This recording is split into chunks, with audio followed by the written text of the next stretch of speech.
I was sitting at my kitchen table, staring at the half-empty mug. Dishes were stacked in the sink, laundry sat forgotten in a pile, and the to-do list on my phone felt more like a taunt than a plan. It wasn't just the unfinished projects scattered around my apartment.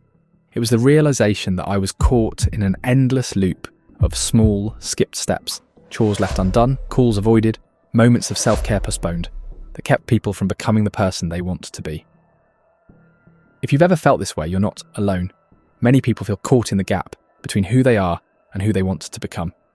There are all these things we know we should do: working out regularly, eating better, learning a new language, finishing that book we started, or even just getting back to hobbies instead of endlessly scrolling online. But achieving these goals often feels like a Herculean task, almost as if we need to become a completely different person, someone with unwavering consistency and endless willpower. Many have tried, really they have. And sometimes it worked, for a while, but it never lasted.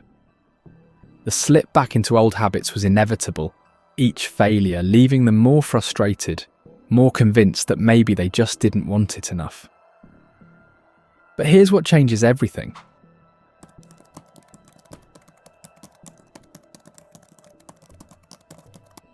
Change isn't just about sheer willpower or some mythical hustle mentality. It's about understanding how the mind works, why it resists change, and how we can work with it, not against it. Visualize this. You wake up to the sound of your alarm, hit snooze and lie there, knowing that in a few minutes you'll go through the same morning routine you've been doing for years. Brushing your teeth, checking your phone, scrolling through the same feed, grabbing your keys and heading out the door. It's not that any of these moments are bad, they're just there happening one after the other. Your brain, as Daniel Kahneman explains in Thinking, Fast and Slow, is wired to save energy, so it leans on the familiar. Every action you repeat carves out a path, a way to make your morning easier, smoother, automatic. Those paths become streets, and before you know it, they're highways, effortless roads your brain travels without asking for permission. A little like that drive home where you don't remember turning at every corner. It feels safe, predictable, but this autopilot is why change feels so hard. You're trying to leave a smooth, familiar path and make your way through thick, tangled bushes.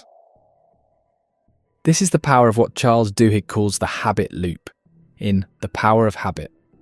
A cycle of cue, routine, and reward that becomes so solid over time, you barely notice it. It's why you reach for your phone when you're bored, or grab that sugary snack when you're stressed. The comfort of those highways is hard to leave behind, even when you know a new path might lead to better places. This is where many of us stumble, thinking habits are the enemy when they're actually our secret helpers.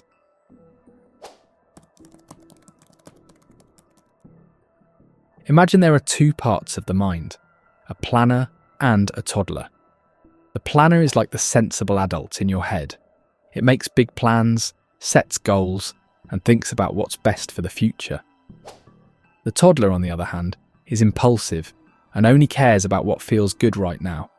But here's the thing, they aren't fighting each other, they work together.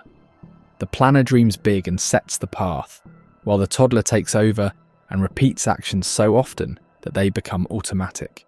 This teamwork makes habits powerful, helping people keep going without thinking too hard about it.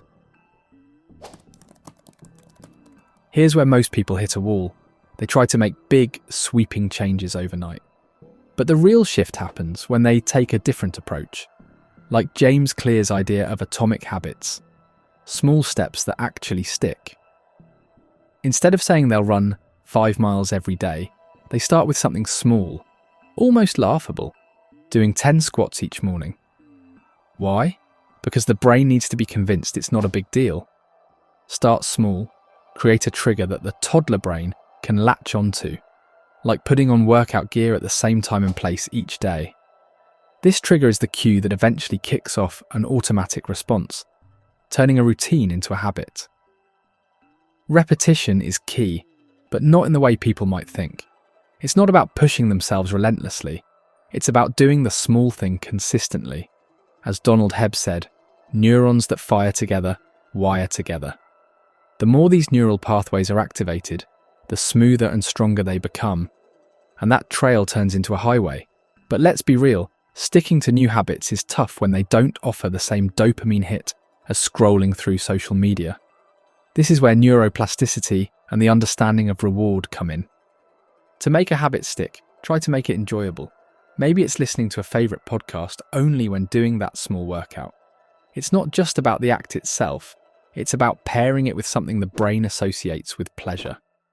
It's simple but not easy, as research from Philippa Lally on habit formation shows. It can take anywhere from 15 to 250 days for a new behaviour to become automatic. The trick isn't perfection, it's perseverance. Even on days when progress feels minimal, every effort counts. Change is less about becoming someone else and more about guiding who people already are, step by step. Think of change as a direction, not a destination. Even a few small victories can mean the difference between stagnation and growth. In the end, it's not about giant leaps, but those small, consistent actions that pave the way forward. So if you're ready to take that step, know this.